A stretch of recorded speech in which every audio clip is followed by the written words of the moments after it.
Bismillahirrahmanirrahim. I thank you, Isra, and I thank Dr. Yamina, and I thank the Receiving Nur team for providing this platform for all of us to come together. The more and more I reflect on, last time we were reflecting on what Receiving Nur has helped us with, and the more I reflect on what do I need in life, the more I am more grateful for this platform. So jazakumullah khair, because for me this platform is my active choice of devoting time to be with people who seek the face of God morning and night. And you know, this is from Surah Al-Kahf, from a verse in the Quran that I really reflect on every time I hear it, and inshallah we become one of these people. واصبر نفسك, it says Bismillah ar-Rahman ar-Rahim, واصبر نفسك مع الذين يدعون ربهم بالغداة والعشي, and make yourself have patience to be with people who call upon their Rabb morning and night. يريدون وجهه, they're seeking his face. ولا تعد عيناك عنهم, and don't get your eyes to go away for them. تريد زينة الحياة الدنيا, because otherwise you'll be looking for the ornaments of life, which are the distracting part, while the people who, like, you know, like this platform and other platforms that are inshallah available in your life, where you find people or you seek people with the same goal, that is a big blessing. So alhamdulillah for this blessing. So the topic of today is why the Quran, or another word, it could be the Quranic life journey. And just like the name is, Quranic life journey, that topic is like a journey for myself, and inshallah a journey for all of us. And a big motivation for the journey was just like, you know, realizing in the journey of Hajj, like how central and crucial the Quran is for all of the worships, for what the 2.5 million people that were in Hajj doing, how everyone was holding on to their Quran, everyone was holding on to it during their tawaf, during their sa'i, holding on to it during the Arafah day, during Mina days, during Muzdalifah. It became that constant companion that you don't leave like at all. Like in Ramadan, like we go around our business and then we devote the night to the Quran, but in Hajj, it's like every minute of the day. And as you do that, you realize like what a blessing it is to have the Quran. And then the question, leaving Hajj and coming back, is why isn't this relationship with the same intensity, you know, year round? And with the same intensity, I'm not saying every minute of the day, but what is it like, what is it that's missing, like, you know, in our decision making, or in the things that we have to use to decide to make this central. So because I chose the title journey, I went in and looked actually at what do people do to chart their journey? Because, like, you know, the title of charting your journey with the Quran, you know, I said, okay, let me look at regular journeys. How do people do that? So I went and spent time looking at like different websites that suggest those journeys. And, you know, as expected, number one, in like, you know, as you're planning your journey, it depends where you're going to plan it from. So knowing where you are, what are your circumstances, and then you need to know, the second point is like, why have you chosen the destination that you're going to? So to be clear about that. And then interesting, one of the websites was saying like, you know, you really need to make this journey you know, worth it, you need to find meaning in this journey. Like this journey that you're going to do, and this, they're speaking about vacation journeys, by the way, you know, you need to find meaning in it to build memories that are worth the money that you have invested in this journey. So, you know, and of course, then, you know, the fourth point was like budgeting, like, you know, how much budget do you have and you're willing to invest in your journey. And interestingly enough, the, you know, fifth point was always like, you know, who are you traveling with? Who are your companions? Who is going to make this journey more meaningful for you? So then we have like starting point, and then the second point was like destination, and why are you choosing this destination, and and adding, and the third point was like finding meaning, adding meaning to it. And then you had your budget, and then you had your company. So those 5 points, for me were a good point for me to say, okay, maybe we should start there with what is my personal relationship with the Quran, like right now, that starting point. So, and when I speak about my personal relationship with the Quran, like there are two like pathways. One is the usual pathway with the Quran, which is a pathway of either recitation or memorizing of the Quran. And then there is the second pathway, which is the pathway of meaning, like, trying to understand the meaning of the ayat of the Quran. So I guess I'm gonna, ask, we have some of us online, alhamdulillah, and I'm gonna ask some volunteers to help me with that point one of like starting point. Where are we with the Quran? I'm gonna mute myself. So who would like to volunteer? Tesni, I see your name. I'm gonna volunteer you. I wanted to see you this weekend, so I'm gonna volunteer you. So, Assalamu alaikum. Can everyone hear me? Yes, alaikum assalam wa rahmatullahi wa barakatuh. Yes, we hear you. Dr. Aliaa, can you please repeat the question again? So my question was, the title of today's discussion is like our life journey with the Quran. And to have a journey, we need to have a starting point. So my question to you is, where are you with the Quran? And we, to make it easy, we said there's two pathways with the Quran. One pathway is more about like reciting, memorizing, and then there's the other pathway that is more devoted to meaning. So I'd like you, to tell me, where are you in your starting point as of today with the Quran? Okay, inshallah. Bismillahirrahmanirrahim. So I think my starting point, and maybe like my point of just, I guess, being stuck for the longest time, was in the one that you mentioned like in the beginning about just reciting, just memorizing. And as I had mentioned in the last session, alhamdulillah, through Receiving Nur, I think what was beginning to happen is that I went to a place like with memorization, and I just sat there and I didn't move anymore. Like I was just sitting there. And then I think now I'm at a point where I'm standing up and I am getting back on the journey. So an example would be like, before, recitation of the Quran was just recitation. Like it's something that I have to do, like, get in my daily, recitation of the Quran, and like a check mark. And then that became very laborious. It became very disconnected. And at one point I stopped even doing that. And there was no connection whatsoever. But alhamdulillah, recently Allah has really, really blessed me, and really I feel very fortunate that I've started a connection with him through his names. And just I have this book that I read about, like just like the deep meanings of Allah's name, and I try to reflect on seeing that name in my life.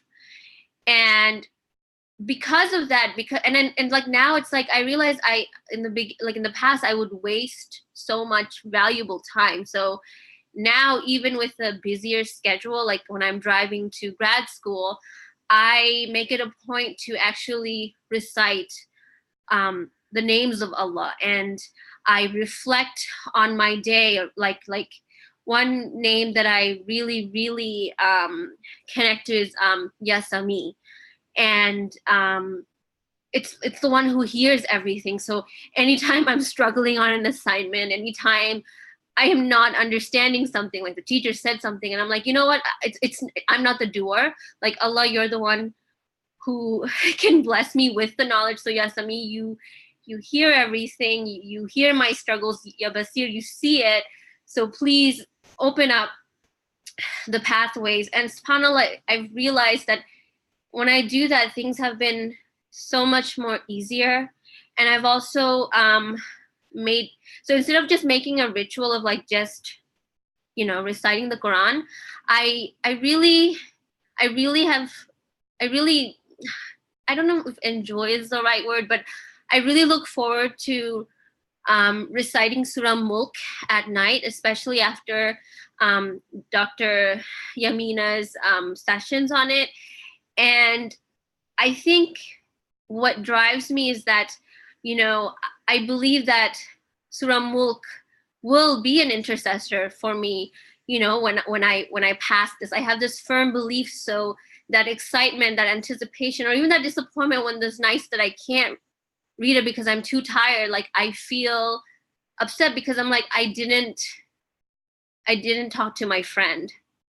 So in a nutshell, that's where I am. Thank you. Jazakallah kulli khair. May Allah, inshallah, make the rest of the journey more and more fulfilling as you step on that beautiful journey. And someone else too who would like to share with us where they are on the journey. By the way, we are all here together to help each other. Like, you know, I'm just thinking of all of us as number 5, the company, you know, who are we traveling with? So we're here to, like, they usually advise with traveling, to sit with the people you're traveling with, like to figure out what, you know, where are they? What do they want to do? Why are they on this journey? So that you come to, like, all of us as a team come to, like, you know, a collective meaning of why do we want to be together on this journey. So I guess without, we need everyone to participate so that we can, you know, we can help each other on this journey. So there's no judgment, like, we you know, we're just here to help each other on the journey. So who would like to participate? Otherwise I'll call names or telephone numbers.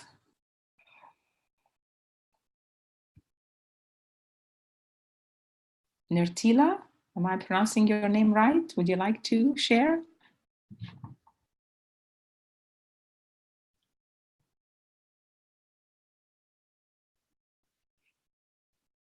In a bit, okay. So who else would like to?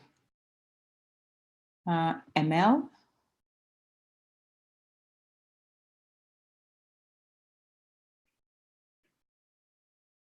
And of course, if no one is participating, I'm gonna call on Isra. Isra, would you like to share part of your where you are? Where is your starting point as of today? Where are you with the Quran? Okay.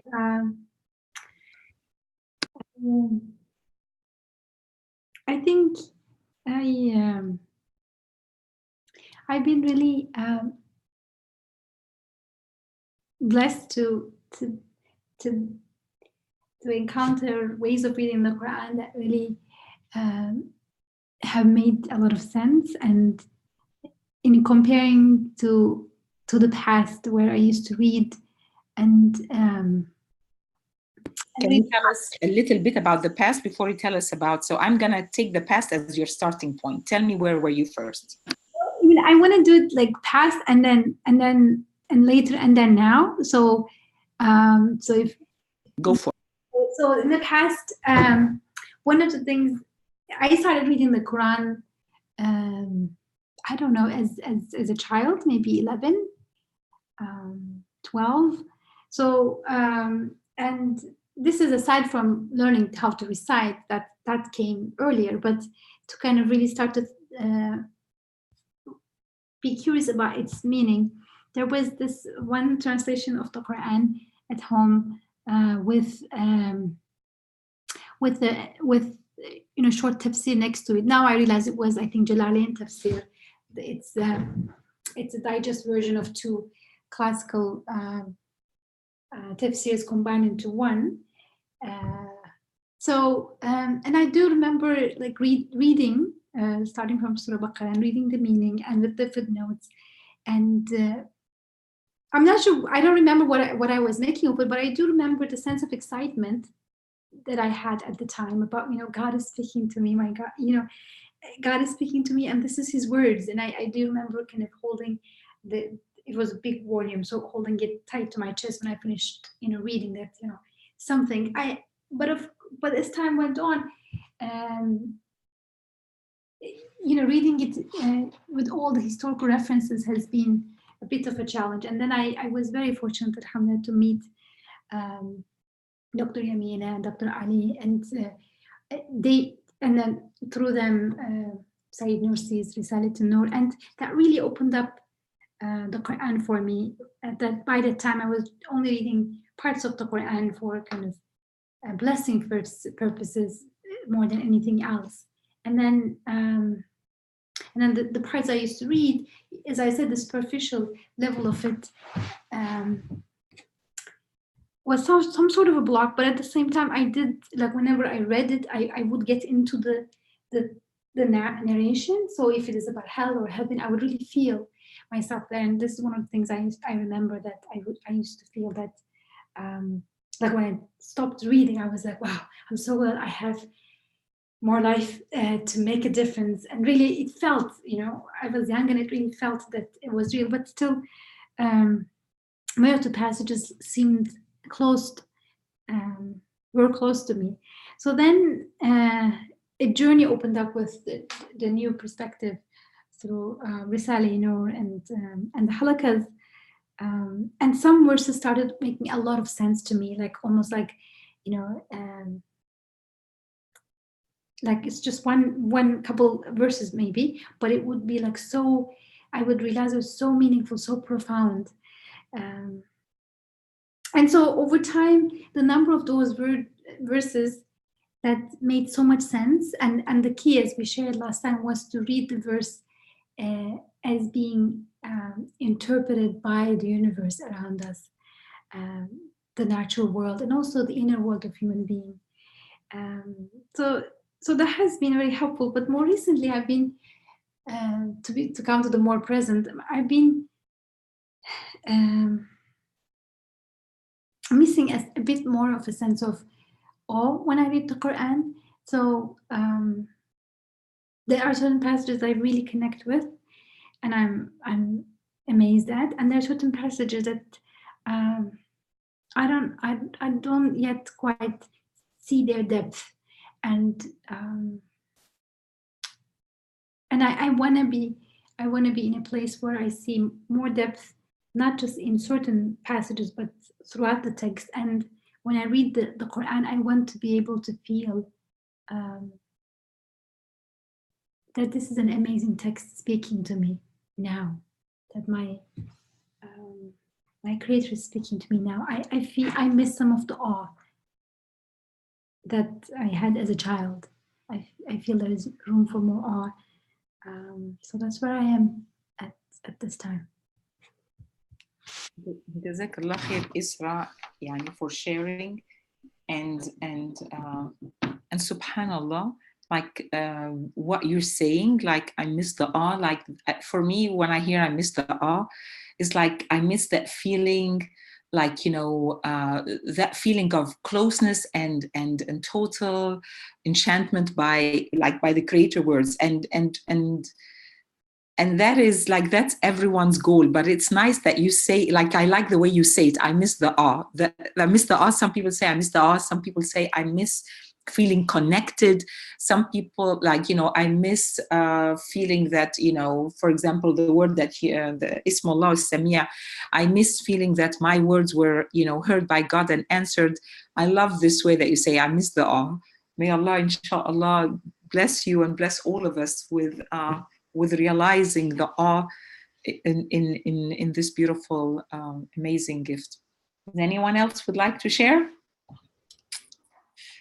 So, mashallah, like, we have at least two of us have shared with us that starting point. Like, where are we with our starting point? And if we'd ask more and more of us, last week I had a chance to be with our students at University of Virginia, and most of them were at the beginning point where they were blessed with learning how to read the Quranic letters, the Arabic letters, and they were blessed with, some of them were blessed with reading the whole of the Quran, finishing it once or more than once, and some of them were, mashallah, also blessed with having, like, reading the Quran during Ramadan. And the struggle with most of them was, like, once the college year starts, once all of that starts, we are we're no more able to hold the Quran in our hand and start reading.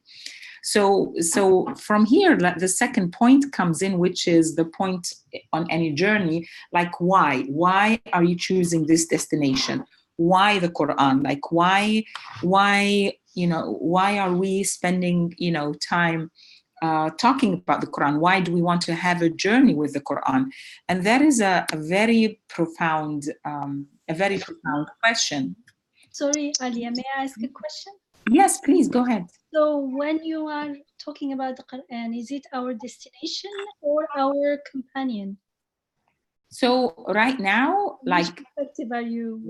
So with me, the destination, like, I'm taking just the words from the journey. Why do you want to go there? Like, so for me, I'm just saying, why do we want to ask the question about the Quran? Why the Quran? So we're not asking if it's the destination or the companion in the deep meanings that I know you mean, Yamina. But just like as a way to ask why are we having this discussion? Like, why is the Quran something that we want to have a relationship with? Why? So that's my question. I see. Thank you. Not the deep meaning of it being the destination or being the companion to that destination. Not yet. Inshallah, we get there. So some of the things that, like, through Receiving Nur, Sister Yamina, has, brought back again and again is, like, a very profound question of, like, who, like, is talking to us. And there were, like, 4 questions that she quoted, and Isra quoted through a PowerPoint about from Receiving Nur, about the questions of, like, who is speaking in this Quran and who is he, speaking to, and what are the messages, like, that are being, like, shared in the Quran. And for me, like, the who is speaking, who is receiving becomes, like, becomes an important issue. And I start first with the easy one about who is receiving. For a long time, I always thought of the Quran as a text just for Muslims. And then as I grew up, then it became a text for mankind. But then, as you realize later on, the text is not only for the seen beings, mankind, regardless of their background, but it's also for unseen beings like jinn, like, and the more, I stop there and reflect, it's like, this Quran is for creatures beyond the creatures that we see, beyond me and beyond all other human beings, regardless of their beliefs, which the Quran again and again clearly addresses when Allah subhanahu wa ta'ala says, oh, the believers, oh, the Muslims, oh, the, people of the book, speaks to the, Jews, the Christians. He names each of us. And then a lot of times says, oh, me, oh, the mankind. But then Allah speaks about the jinn and speaks about how the jinn as well have received the Quran. And for me, that's a total new perspective. Like, that the Quran is for seen people like ourselves and everyone on this earth, but also for unseen creatures, like seen creatures like ourselves, but unseen creatures. And that for me is an amazing concept, because no one else has the power to speak to unseen creatures, except the one that knows there are unseen creatures, the one who created those unseen creatures. So to whom, and this is like a very simple way of to whom, takes us then who is speaking, who is the one who's addressing all these types of human beings, who's the one who's addressing unseen like jinn, and speaks on behalf of the angels that are also unseen to us, who is talking about all of that. And when we just say simply the answer, oh, that is God, that is a very simplistic answer that does not give us the why. Like, why do I want, why do I want to know, why do I want to read the Quran that all what I know about is God, and who is God is something that I don't know. So the interesting fact about the Quran, that most of the Quran is devoted to telling us about who is the one speaking to us, who is God. Like when Sister Tesnia was saying, I started feeling that connection with God as I'm going through the Quran, instead of going through it just reciting, going through it looking for the names of God in the Quran and connecting with them and praying with them. Then it became more alive to me, became more printable to me as a graduate student who has homeworks, who has stresses. It became all about me and my graduate study and my stresses. All of a sudden, I realized that the God that's in the Quran that is speaking to me, that clearly through the Quran, again and again goes into what is and who is the creator, and what can that creator, knowing more about the creator makes us realize, why do we want to know, like, how special it is, I guess. And I'm gonna stop here and take you back and say, okay, through the past, through the past discussions with Receiving Nur and Dr. Yamina, each of us has came to an understanding about the creator that made us feel more connected to our creator. Sister Tasnia mentioned as-Samia, and now I'd like take it back to you and say, what about the creator have you makes you feel connected to? Going back to you. So who would like to share? And who was it that said, I'll share in a while? It was, I'm trying to figure out who was it. Okay, so. She actually, I think, stepped out for okay, yeah. Okay, so who would like to tell us about, what about the creator makes you, feel connected? What names of the creator make you feel connected? Or who is God for you? Is that? Or who is God for you? Maybe that's a clearer question. Who is God for you? Maybe, Aliaa, you said first the 4 aims of the Quran as God's speech that you mentioned. We quoted from Imam Nursi, rahimahullah. Yep. So you said who speaks, and to whom. 2 of them are these. So who speaks? You said to say God is not enough, right? Yes. So we need to know who God is. Otherwise, just to say God speaks is not enough. In the Quran, God speaks, but to who He speaks, okay, to us, to me. But in fact, it has to be someone who is already listening in the sense of listening to the Quran. Otherwise, it doesn't reach that person. Yeah. And the person who is listening to the Quran, or looking for the Quran, or listening to someone who listens from the Quran, is someone who is looking for help. And we say looking for guidance, but we don't experience it as looking for guidance in the beginning. We experience it as looking for help. So we're looking for help, and we're looking for someone who can help us.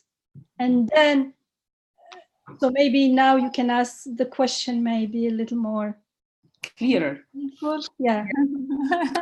So, jazakallah khair, Yamina. So, with that perspective, looking for someone to help us, who is God to you? So, how do you have a relationship with God? Like, how do you see God? Do you see God as, like, who's God to you? I don't want to put words in anyone's mouth. So, who is God to you? I have Hamida. I'm trying to read the names. Hamida, would you like to share?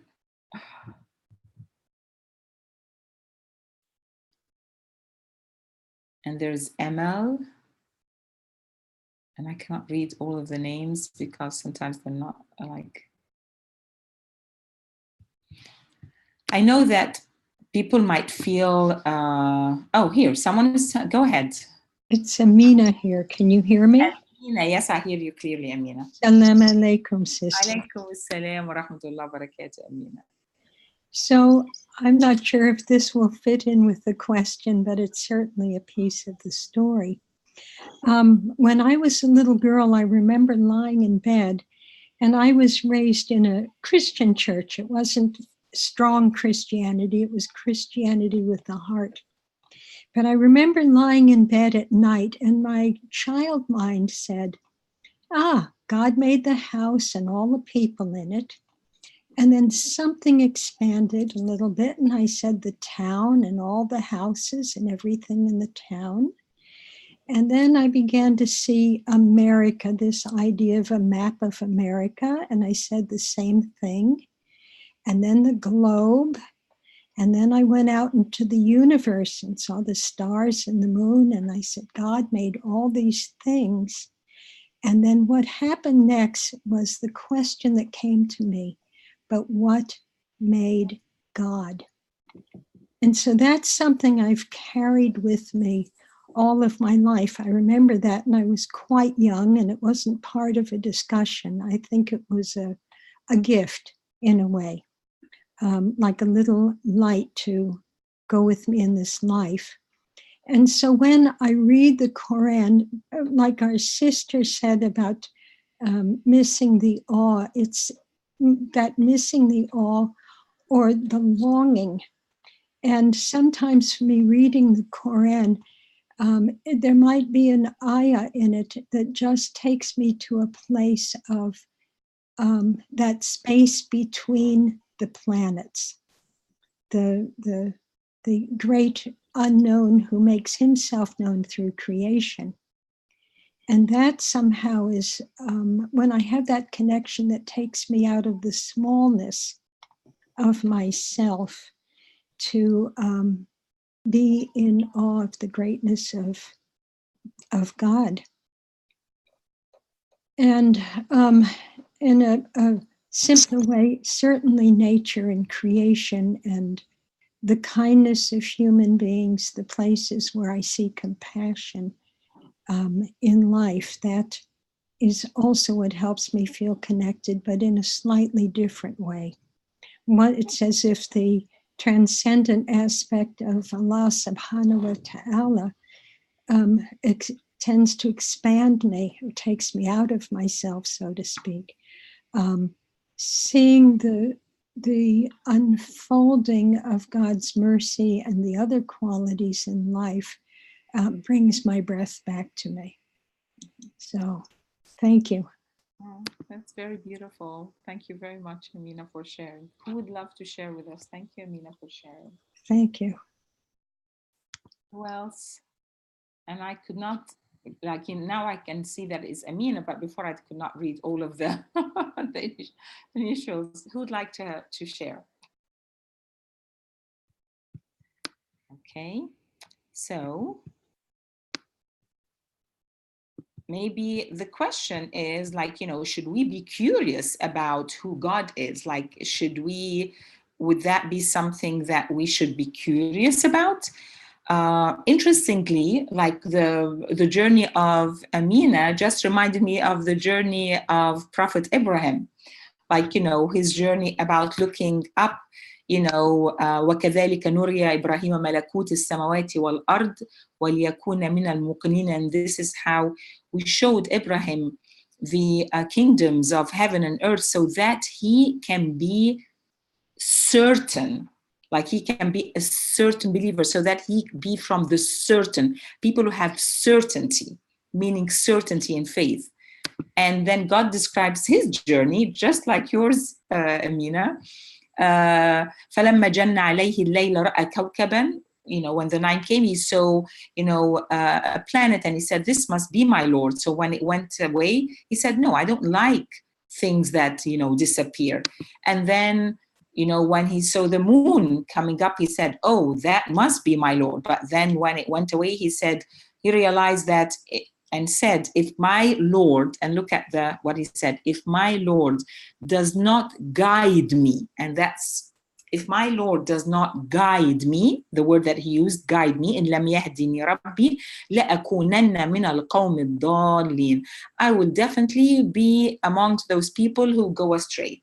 So like inside him, just like you sitting in your bed as a child saying God created the house and the people in it, the town, and the people in it, Sayyidina Ibrahim is looking at the universe and trying to figure out who God is, like trying to make meaning of the universe. And then he's saying, if my Lord does not guide me, so he's looking for guidance. The word that Dr. Yamina used, help, looking for guidance. If my Lord does not guide me, I'm gonna be from those who are lost. And then when he saw in the morning, when he saw the sun coming out, rising, and he said, oh, this must be my Lord. It is bigger than anything that I've seen before. But when it went away, he came to a conclusion. He said, Inni bari'un, he qala ya qawm, oh my people, inni bari'un mimma tushrikun. I am totally, I have no association. I'm free from any association with anything that you, are associating, with my Lord. And then he says this beautiful, beautiful phrase, Inni wajjahtu wajhi, I turn my face towards الذي فطر السماوات والأرض حنيفا. I turn my face towards the one who created heavens and earth. And I do that, hanifan, which is I'm doing that with steadfastness, I think, on faith.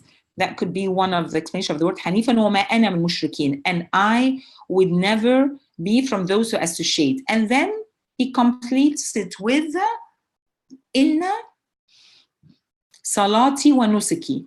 I devote from now on my salah, which is my connection with God, wa nusuki, and all of my worship acts in salati wa nusuki, wa mahyaya wa mamati, and my life and my death, lillahi rabbil alameen, all belong to my Lord, the owner of all of the universes. وبذلك أمرت وأنا أول مسلمين. And this is what I was guided for or ordained to do, and I'll be the first to submit.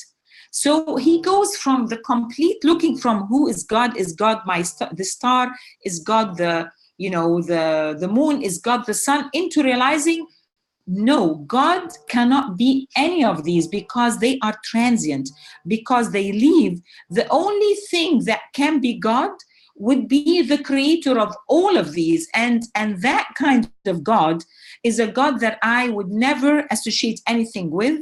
And that kind of God I am turning my face to. And that kind of God I'm devoting everything, my connections, my worship, my life, and my death to. And then for me is the guide for all of us who are looking for God to follow these questions. Throughout Prophet Ibrahim's story, there are many other stops where he gets, to question, and God gets to help him answer the question about who God is. So when he was trying to ask the question about the creation, how does God create? How does God bring life back? He would ask that to God, and God will ask him, haven't you believed? And he said, yes, I have believed, but I want my heart to be totally in peace with this, and God will show him how he does that. So this is a prophet that at that time was given like live miracles, and the Dr. Isra will tell us more about the word miracles. She has wrote a book about that. But for the rest of us, the Quran came with the first word revealed to our Prophet Muhammad ﷺ was the word read. And from that point on, the i'jaz, the miracles, and the way, that the word mu'jiza means is a miracle, but also i'jaz means to make something miraculous. And it comes the opposite of ajiz, which is something in itself that has no way of doing anything on its own. So the Quran then comes to become the book of deciphering all of those miracles that are in our everyday life that we, because of our limited awareness, would make those things that the Quran speaks about, all the rest of the Christians, make them into little gods by giving them the power of things that they seemingly do, while the Quran comes in to make it clear for us, to answer that question about who is God, to make it clear that all of these things have no power to do what we think has been ordained on them. And the only way that it's done is by the creator of all. And this message is very clear from the first word in the Quran, which is the word Iqra, read. And the word Iqra here, I've always looked at it and looked at Surah Al-Alaq as the explanation of the first pillar of Islam, which is Shahada. And when we discuss Shahada, we usually ask people, what does Shahada mean? And the most common answer that I would get back is to say, Ashhadu an la ilaha illallah Muhammad Rasulullah, or to affirm, Ashhadu an la ilaha illallah Muhammad Rasulullah, or to proclaim. And then we go into, what does the word shahida mean?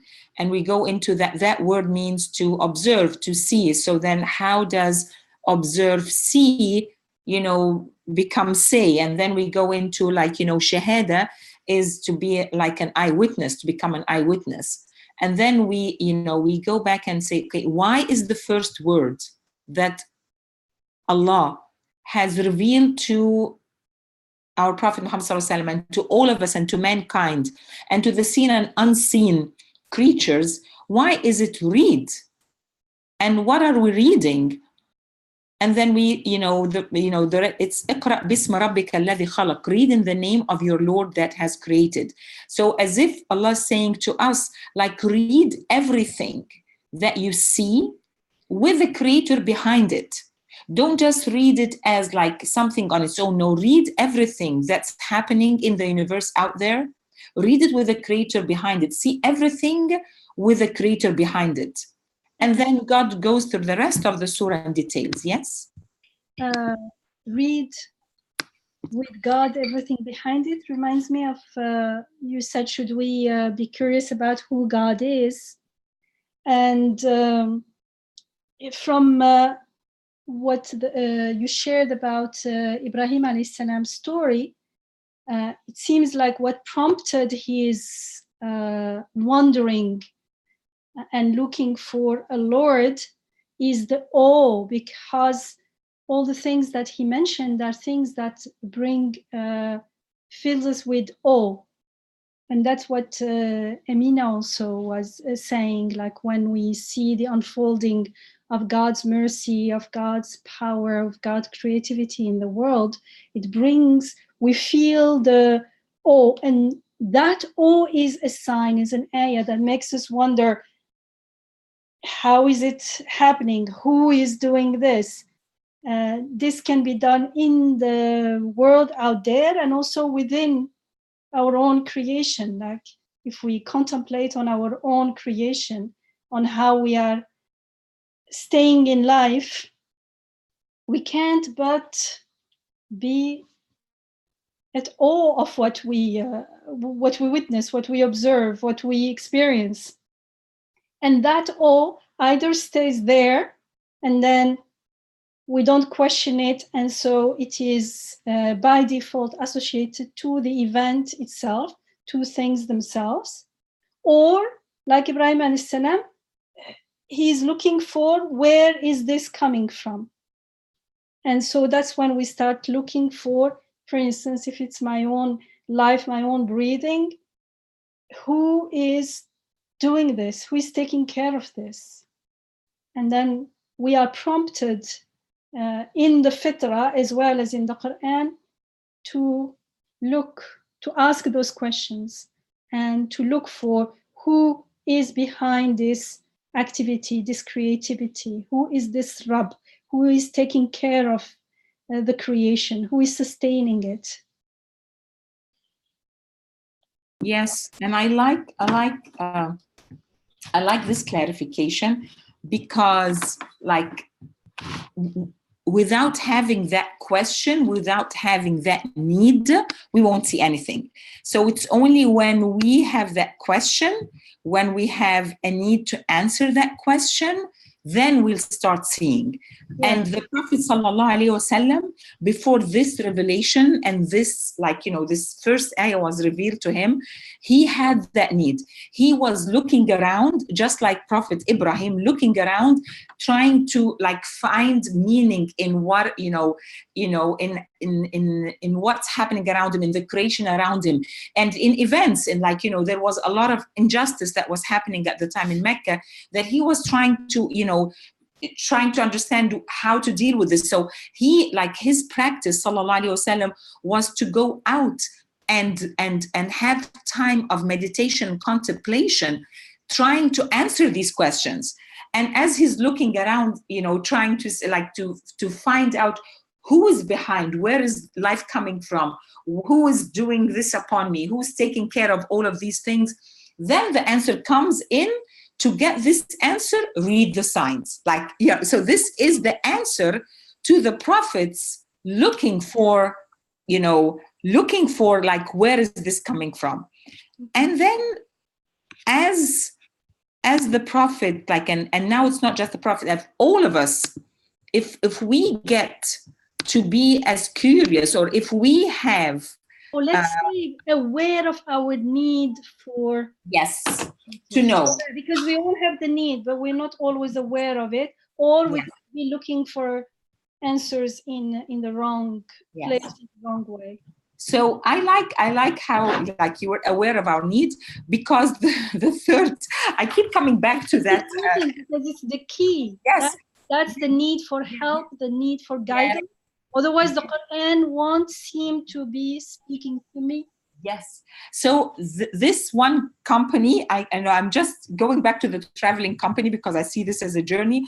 This one company that is like making itself seem to be a better travel company than any other company is saying, we help you find meaning in your travel.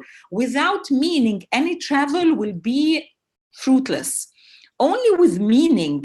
So it's interesting, like people, even to go on a vacation, people are trying to find meaning. They don't want just go on a vacation to have fun. No, they're trying to connect, to make it something meaningful for them. And that's why if we are not looking for meaning, then there's like... There is a sincere looking for meaning, or there is, because we all have a need for meaning. Most of the time we make up meanings. Mm-hmm. But being truly aware and looking for meaning, because if there is meaning, it can't be in me, because otherwise I wouldn't be looking for it. I wouldn't have the need for it. So I have to learn to listen. Something has to speak to me. Yes. But often what we do is we try to make up a meaning and explain it, rationalize things, which may work for lots of things, but not when we are looking for the truth, the purpose of our life.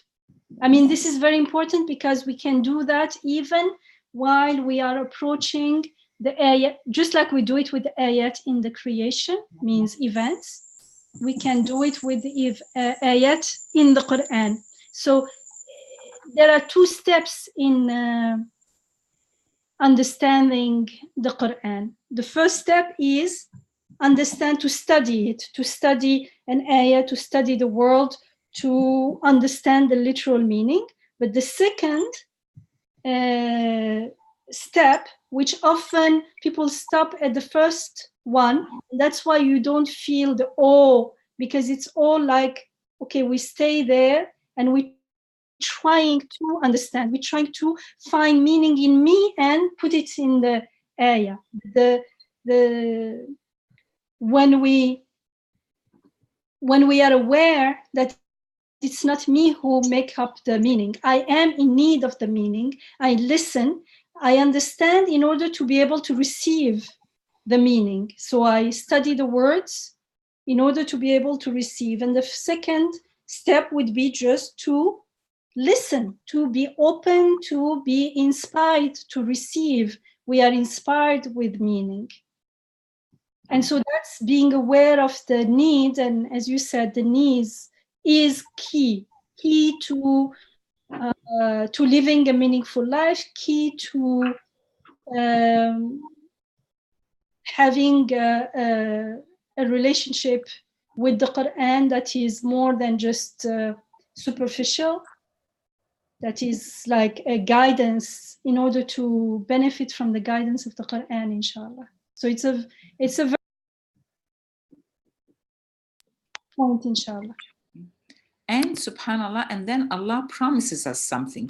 He said, if you understand that need, and if you, like, I like what you said, like the next one, if you are now open to listening and seeing, if you are open to listening and seeing, Allah then says in Surah Fussilat, Ayah 53, سنريهم آياتنا في الآفاق وفي أنفسهم حتى يتبين لهم أنه الحق أولم يكفي بربك أنه على كل شيء شهيد.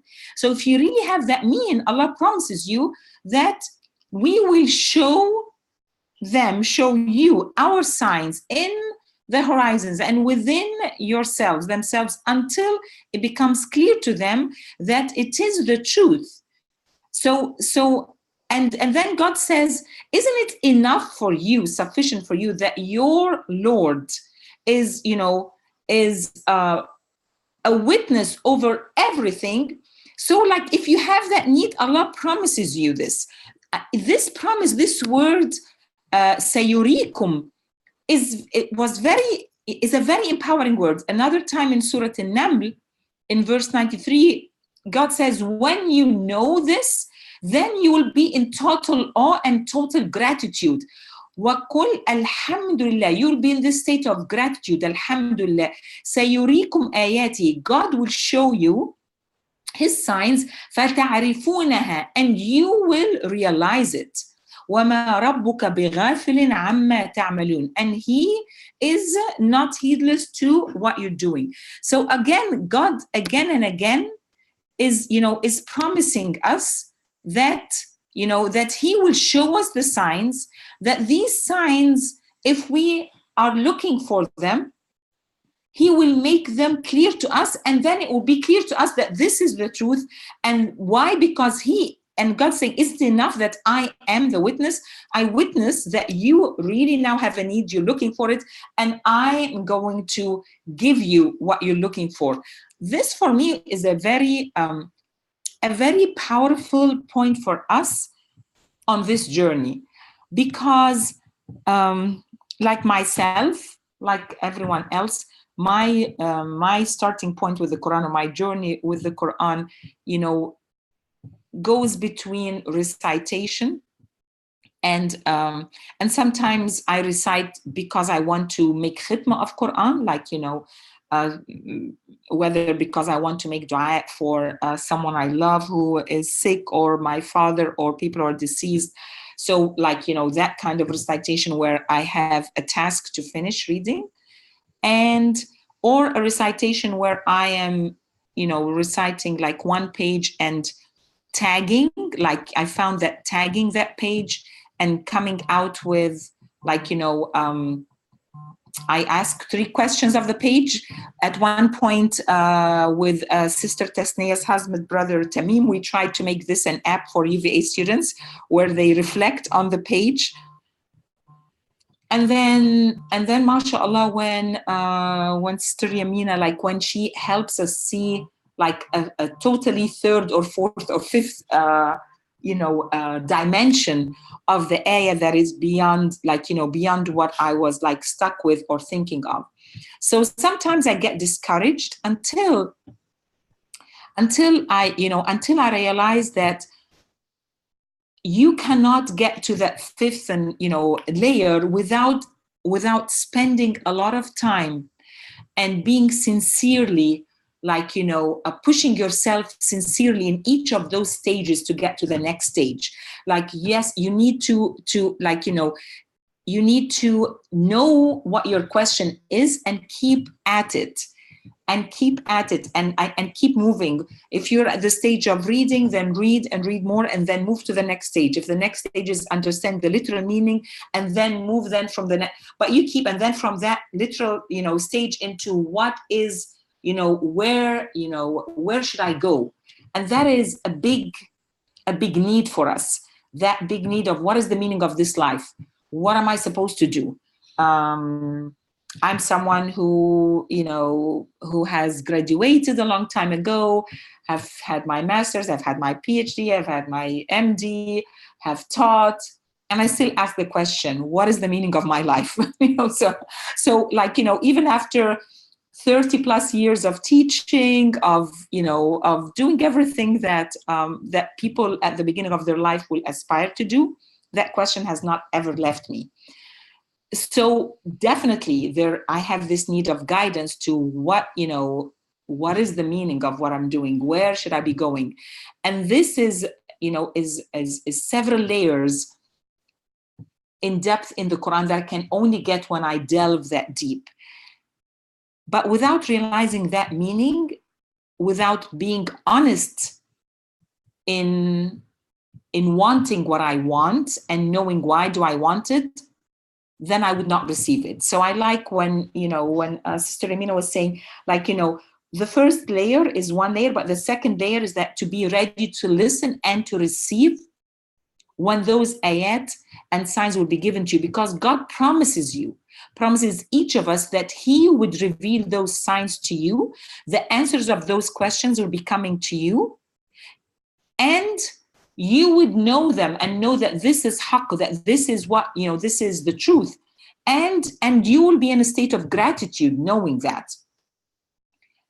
So what invites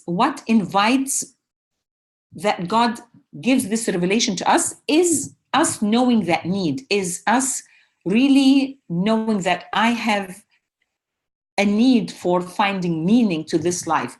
I have a need, and that everything, like, everyone at different points in their life would have tried something. They would have tried having good friendships. They would have tried buying a house and then finally getting that house, or finally paying up their loan, or finally getting that degree, or finally, all of us will be at stages in our life, or finally, getting married, or finally, each of us is at stage where there was something that we were hoping to get and we finally get there. And then we after that first excitement about it, we stop back and say, was that it? Like, is that like what I thought, would be the biggest point in my life? And obviously, if we're here in this discussion, then the answer that we know is that no, we need a different meaning. We need a meaning that we were created as human beings to seek, that all of human beings have that need to seek, and not just to seek to know, but no, to know who God is the beginning, but then from there, which is the charting of the journey, like, like every journey, what am I going to do? Where am I going to do next? This charting of the journey is given to us as the most precious gift to all mankind in the Quran. Like that charting of what to do and how to do and where to go, and how to see the world around us and how to see the world inside us, is nowhere else but in the Quran. And it's up to us, if we are sincere enough, to then come to that budget of the journey. The budget of the journey is our time. So in all those journeys, they speak about how much, budget and time allocated. And for me now, you realize that this is our journey on life that Allah has promised. That's not going to be an easy journey. Allah has promised all of human beings that لَقَدْ خَلَقْنَا الْإِنسَانَ فِي كَبَدٍ, that Allah has created us with, there's going to be a struggle. There's no, this life will have struggles. And the Prophet ﷺ has acknowledged that even one of the biggest struggles that people can think of as going to war is not as big as the personal struggle that we will have within ourselves to be able to keep our focus and keep our intention clear and struggle to fulfill those needs inside us, because there's so many distractors in life that the Prophet would say, after coming back from a big battle, that we have came back from the small jihad to the big jihad. And when asked what did he mean, saying our jihad with our own nafs. So God is promising that we'll struggle. It's a promise. The Prophet ﷺ is affirming that. So finding an easy way or doing it in our spare time or finding that meaning without the struggle would never happen. We expect to struggle to finish up medical school. You expect to struggle raising up a child.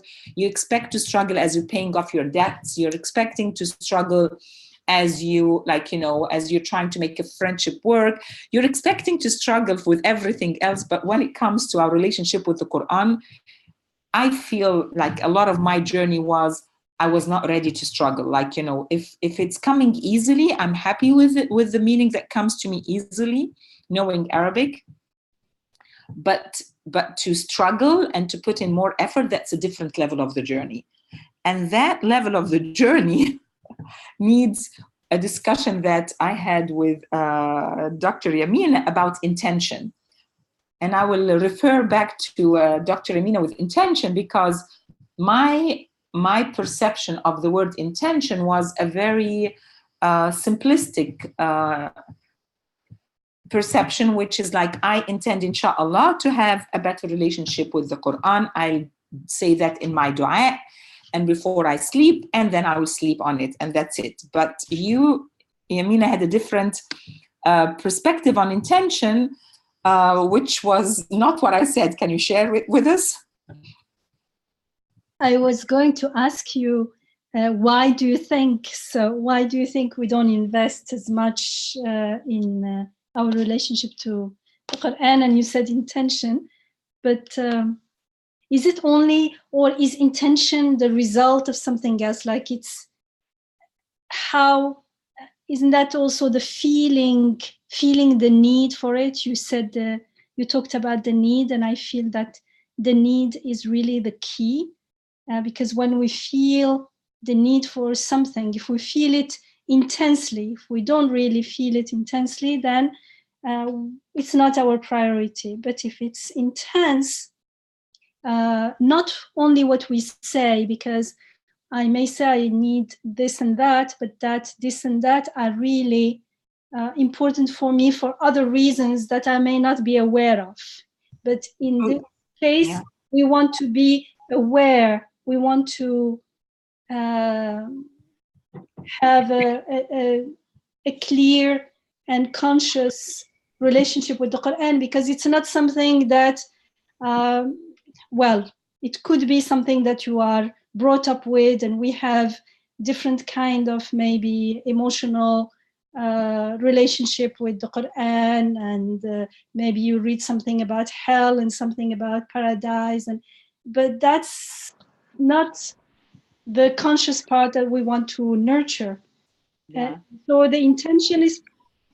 So isn't the intention the result of feeling intensity, conscious, need, intense feeling of the need for that meaning in life, for that help, for that, without that meaning, without purpose, without destination, feeling that everything would just crumble and be meaningless and purposeless. And it's not that we don't, some people have needs and some don't. We all have the same need, but sometimes it's so scary that we just don't want to feel it. We don't want to stay with the need. We don't want to listen to it. So because we feel it's painful, and so we get busy with other things. But if we stay with the feeling, with the longing, and so we're more likely, I guess, to make the decision. For me, the intention is when we decide. Intention is not only a wish, an intention. Niya is the decision. When we make a choice, a decision, this is what I am doing. It starts step by step, of course, but it starts with acknowledging that need, and it's a need. Actually, the more we contemplate on the nature of this need, it's a need that everything else revolves around it, because if there is no meaning in life, there is no purpose, if there is no lastingness, then we are faced with transience, as you said, with the story of Sayyidina Ibrahim alayhi salam, transience, death, the death of every moment, of every instance, the death of every life, of everything. And so if that is and that's the reality of life that no one can deny, then so why should we bother about anything? So it's really actually a very crucial need, a very crucial seeking an answer to this questions, existential question of what we are doing here, what's the meaning of this life, what's the purpose of everything, is very key. And the more I realize its importance, the more I'm likely to make a decision and make the intention to start a journey, my life journey with the Quran, with the divine, with seeking, as a seeker of the truth, as a seeker for help and guidance, as a seeker for meaning and purpose. So I like that question. I like the question about like why don't we, like, what is between us and between feeling that need? Like, why don't we have that need? Or maybe the question is, do we feel that we have that need? And if not, why not? Yeah.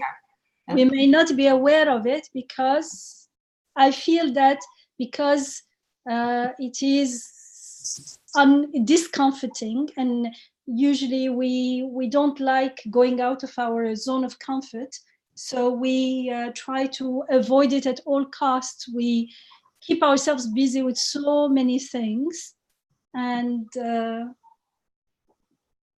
so the best we do is maybe recite the Quran, but without having that second layer, or you talked about pathways of understanding. And it's really, understanding is a result. It's really contemplating and listening to the Quran so that it reveals itself onto us. It reveals its meanings unfold within us, within the world for us. Unless there is that second layer, there is no contemplation, then the Quran becomes, I could have been born in another society with a different scripture or sacred book, and I would be reciting that sacred book. I'll be happy with it then. Yeah. So I really wish that that I'd hear from you again, like our beautiful sohbah. So what do you think? What do you think is between you, or between people you know, or and feeling that need. Who should I be calling upon? Hamdiya.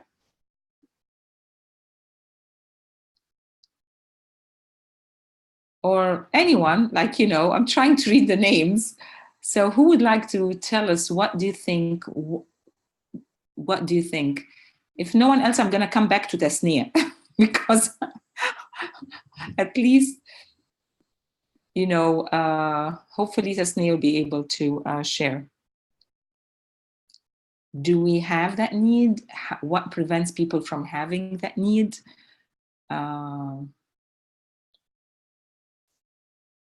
Could Maha or yes, anyone? Anyone. Sorry. Yes, okay, but I see HB Zia. Please, I don't know, but please go ahead and share. Yes, I will unmute you. How do I unmute? How can I unmute you? I can unmute yes, myself. okay, go ahead. Yes. So the question is, what is between me and feeling that need? Yes. I think in order to kind of try to answer this question, I feel the need to backtrack a little bit, and I might be please do reiterating some of the points that have been already made. But I guess to begin, I find myself in existence, right? And I just don't find myself existing, but I'm conscious of myself. So I find I'm aware of the fact that I'm aware. Mm-hmm. And within this conscious existence, as you guys have already stated, I feel a need for meaning and having a purposeful existence. And I also find within myself a lack of satisfaction in the face of transience of the world. So I look at myself and the universe, and I see this undeniable order, art, power, mercy. So I conclude that there must be a conscious will and intention, like an intentional action taking place. So in questioning the source of existence of myself and the universe, I also take notice that nothing of the nature of the universe with a dependent existence or something that is transient, something that is subject to change, can be that source. So by reasoning, I can come to the conclusion that such a source must be an independent one that is independent in its nature, one that is not subject to change like I am, a permanent source, and in other words, an absolute source. However,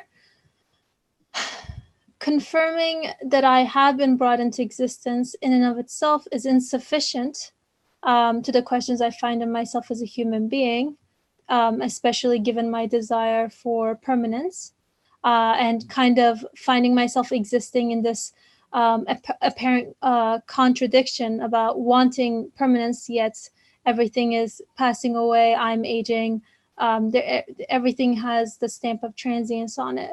So in order to get to know myself and my purpose in existence, then I start also questioning my source, and I can conclude that whoever must have given me these questions must also be the one who can give me the answers, must also provide me with the answers to these questions. And then so I seek help and guidance to try to reconcile the apparent contradiction that I find myself existing in. And that kind of, I guess, like establishes my initial relationship with the Quran or any sort of text in that in order for me to even potentially even benefit from it, I have to recognize my own questions and my need for guidance. And so in my reading of the Quran, I am trying to find answers to questions and weighing if the Quran addresses me and my questions in such a way that I can confirm it using, of course, what is available to me, which is myself and the universe. And in doing so, then I also become cognizant of my own status, I guess, of having been created, my createdness. And in my createdness, I recognize my impotence and my need for guidance. for my existential questions, and in securing meaning and eternal happiness in my life. And once I'm aware of this position, then I can, inshallah, start critically studying, not just reading, but studying the Quran as guidance from my source of existence and weighing it. So then it comes to, what can potentially hinder this process? What is something that may come between me and feeling that need? Sorry, it was a lengthy buildup. But I guess one thing that came to my mind, in addition to what Sister Yamina has already stated, I think being honest with the self is very difficult. So even coming to a state of saying, I live in a transient world and I seek permanence, because it seems like a contradiction, and it's contrary to what my humanity desires. So it's often easier to kind of numb oneself away from that, as opposed to trying to tackle it down, because it's so essential to having meaning in my life. And I think secondly, also, in doing so, I question my identity. I think this the process of questioning one's identity is very difficult. It's not easy, because there's in questioning oneself, one is kind of like putting your own understanding of yourself and the universe on hold, kind of in limbo. So it's even if I don't initially feel secure in myself, by saying that, hey, I must seek an answer to the question of who am I, then I am essentially also saying I don't know who I am. And I think that is also something very difficult to come to terms with, at least initially. But I think if one is brave enough to kind of face one's own reality, no matter how difficult it is, and that could be through, with other people, because I think everyone feels these questions, or the need to find answers to these questions within themselves. But it's also very easy to kind of get distracted or distract oneself from it, because it's really puts one into an existential crisis, if you will. So that's my 2 cents. Sorry for the lengthy comment. MashaAllah, tabarakallah. You did a great job, like, in putting everything together. That introduction was beautiful, mashallah. And the way you put like the questions about like what is between us in doing that is the total discomfort of being true about not, facing that that I don't know exactly who I am, like, and that is a big question. It's like, okay, here I am, I'm a mom, I'm a wife, I'm a mother, I'm a professor, I'm a doctor, and that very basic question is at the core of like, every day, but no one even addresses or answers that question. So without coming to, yes, go ahead. Just a little clarification. I thought in my own life journey, my own experience, the asking questions, especially these questions, all boil down to who we are. I mean, I don't want to say as abd, because that will be what we'll discover. But in the beginning, those questions are not written somewhere. And this is clarification for every one of us. So it's not like it's written somewhere, who am I? And then I have to ask this question, and I see the question, and I it makes me uncomfortable, or I don't want to ask it and I run away from it. No, the question is existential in the sense that it is fitri. It's my life that's asking the question. I am being made to ask the question. It is not a question that I can run away from it, but and in order to run away from it, I have to keep myself busy with other things and ignore it. But the question, when I'm ignoring it, it's still there. It's still waiting for an answer. It's still bothering me. Even if I say that the bother is not from the question, I think it's from this and that, and I'm unhappy with this thing, with that thing. I make up things. I rationalized my existential questions, or my existential discomfort, let's say. So it's not like I have the questions written somewhere, I look at them and I say, I'm not going to ask this question. It's something that everyone has those questions, whether we articulate them or not. Even if we don't articulate them, if we are true to ourselves, if we're not, if we have some level of integrity, when we find or when we recognize an answer to that question, or even a partial answer to that question, we grab onto it, we recognize it, fitratan, we recognize it, because it makes sense, because it appeals to us, we connect with it, it gives us it's like food for the soul.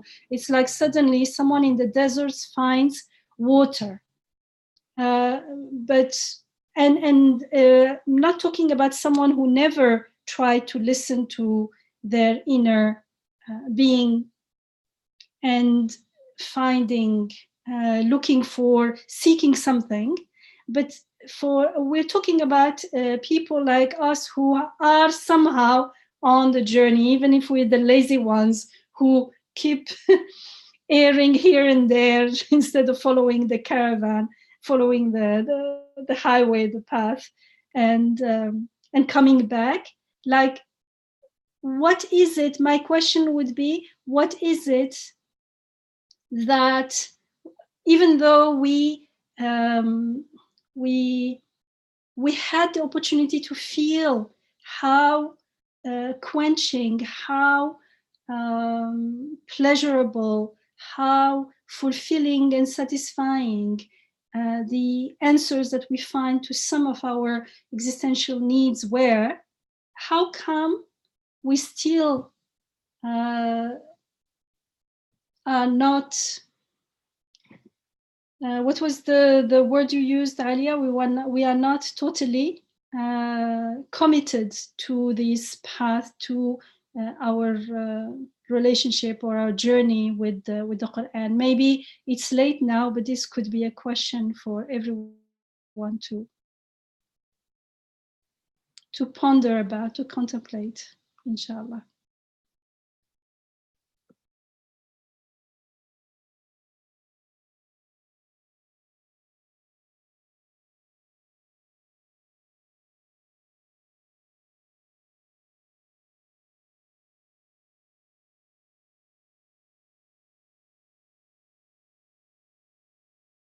Sister Aliaa, you're muted. Yes, I'm talking. I was glad that I'm talking a lot of wisdom that you guys in here.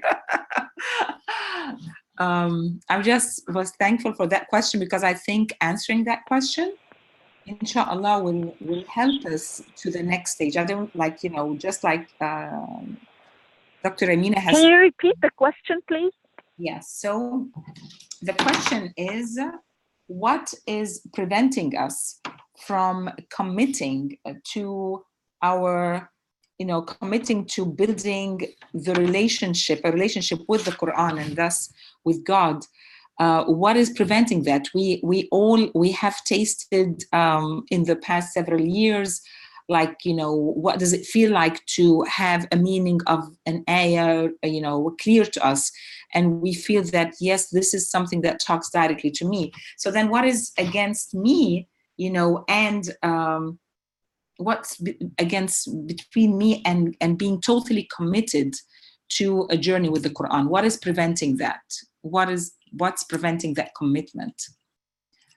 And especially the commitment is a commitment that I aspire, like a commitment, not that someone is forcing upon me, but a commitment that I would aspire. I want to have a relationship with the Quran. I want to have this to be in that, people describe it as awe, or to realize ma'ubudiyya, or like to have that between me all the time. And what's between me and doing that? So, Yamina, Dr. Yamina, you want to make the question easier than the way I put it? And it was so lengthy. So what prevents me? What prevents people like us who are on that journey? Someone else can ask it so that we hear it from different perspectives, inshallah. Who wants to make the question clear? Who wants to verbalize the question, make it more clear to everyone else? Maha, you can make the question. But Maha asked about it, so it could be Isra or Hadija Beiza or... We're trying to help each other here. I'm definitely not preaching at all. So I have the same need. And because of my need, that's why I've volunteered to do this, because I am searching for these answers and I'm trying to find out what is my block. Why am I not committing the way I'd like to see myself? Why am I not there yet? So definitely we need each other to help us out. Isra, do you have an easier way of asking the question? I'm embarrassed to say this. I was just distracted for a minute here on the side, and then I was telling myself I want to listen to this again because this part is so crucial. And then, so I'm not in a good position to. I'm sorry to say that, to summarize the question. So maybe another way to put it is, how is it that one self-limits from engagement of the Quran, even though there is a yearning and a longing for that? Okay, I like that. So why do we limit ourselves to engage with the Quran in spite of a yearning to do that? Is that an easy way? Why do we limit ourselves, self-limit ourselves to engage with the Quran in spite of our yearning? Is that a clear question for everyone? Yeah, Hamida, can you please, can we unmute Hamida? I cannot unmute. Oh, yes, go ahead. Assalamu alaikum, everyone. Alaikum assalam wa rahmatullahi wa barakatuh.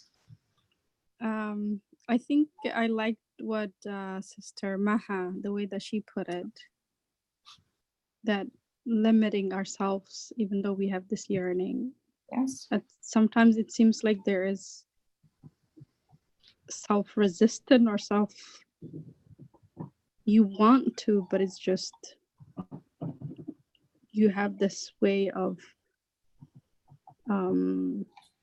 thinking that you're finding excuses. Yes. I'm very good at excuses. Yes. So rather than just jumping in, you feel like, oh, maybe I should do this or this way or that way. You find other ways circling around, but inside, you feel it, and it's just that blockage that comes in sometimes.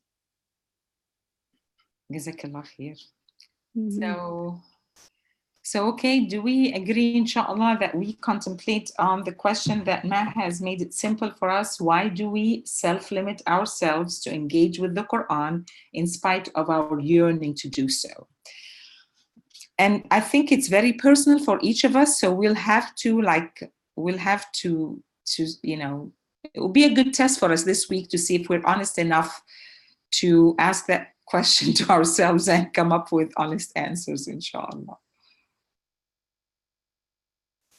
And now we have passed 9:30. So this is the time that we'd like to hear from you before we end up the session, inshallah. So please help us. Yes, go again. Yes, can we unmute Hamida again?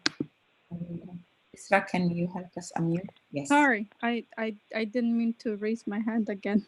Yeah, but we'd like to hear from you, so go ahead. I have no other comment. I will contemplate on it, inshallah. Inshallah. Okay. I think one thing that I wanted to share earlier from when sister, one of the sisters, she spoke, Sister Amina, she spoke about when we asked the question, who is God? She talked about this transcendence, that the one unknown and yet known through creation and transcendence. And then she added something about immanence that at the same time is close to us. And I think I had thought at that time that came to me that maybe one reason why I have block with the all part. I don't think it's the only reason. It's just one reason, and because the utterly transcendent creator of everything, the one who runs the electrons and protons to the galaxies, he's transcendent, and yet in the Quran, to whom he's speaking is important in that sense that he's speaking to me. And I think sometimes a part of me is confused and expects a very kind of aloof way of talking, whereas in the Quran it talks about the bee and it talks about your inner hesitations and whining and so on. It's very attuned to the particular, to my small needs and my small world. But then that's precisely the point of the Quran. The Quran is not Allah, God speaking to himself. It is God tuning, attuning to my needs and talking to me. So that's partly maybe when I am looking for awe, and usually my awe gets a bit, in those verses where there is attention to the little, apparently little, but actually life and death issues for me. I think that to recognize that more deeply and to sit before the Quran with that understanding that I am in need, as Dr. Yamina was saying, I am in need, and the creator of the heavens and the earth is taking me as his addressee. I am minute, I'm nothing in some way, but then I am his addressee and he's talking to me. And to keep that in mind and in heart as I approach the Quran would be one way to be properly at awe with my previous speech. The other bits that I want to go back and listen is when Dr. Yamina was talking about we moved from intention to need, and then she mentioned something about and that's the part that's not clear, but because I got distracted at that moment, but like the need, and then why do we escape that need? Or why we are on the path in some way, and yet we get lazy about it, and why is that so? She had said something that for a moment I heard, but then I didn't quite hear. So that's something else that I want to take away from this. One thing that I just wanted to point out when Isra was sharing about in order to feel awe, I guess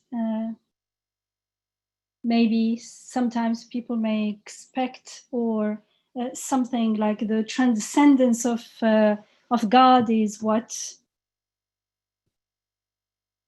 fills us with awe.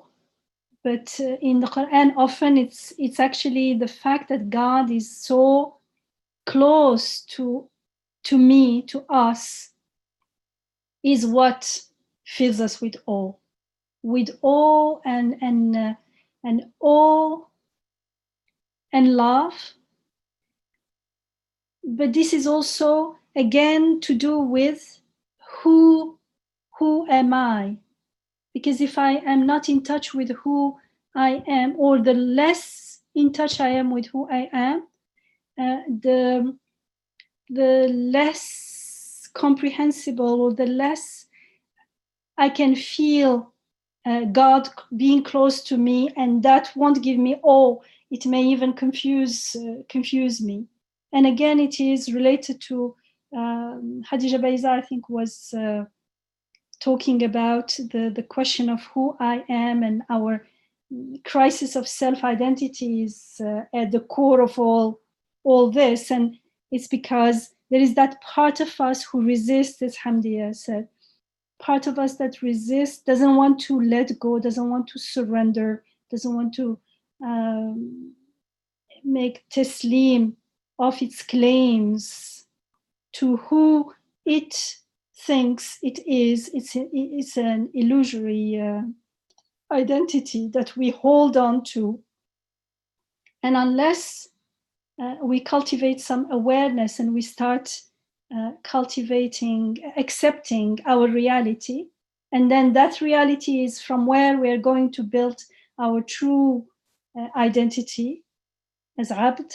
And in that identity as Abd is what will be at all of, because our ubudiyah is mirroring Rububiyyah, mirroring the beautiful names of God. So it is in that closeness also, not only in transcendence, but also in the closeness, maybe more in the closeness, that we will feel the awe of this Rabb who is so close to us. Us, again, inverted commas, the me that I will get to, that will be revealed unto me, because before we get onto this path, we think we know who we are. So it's a journey of becoming more and more aware and conscious. But it's a beautiful journey, although it is not easy to let go in the beginning, especially. Yeah. So we'll ask the easier. There are two questions. There is a question about the journey of becoming more aware and conscious of who we are. So the question is who we are. That's let's get, for next week, we'll just focus on the question. And maybe they both are very much related, which is, why do we self-limit ourselves to engage with the Quran in spite of our yearning to do it? And that might be very much so related to the question of who am I? That question, facing that question is not very easy. So inshallah, we will work on this week, and then inshallah you will come back with help for all of us, because we're all into this together.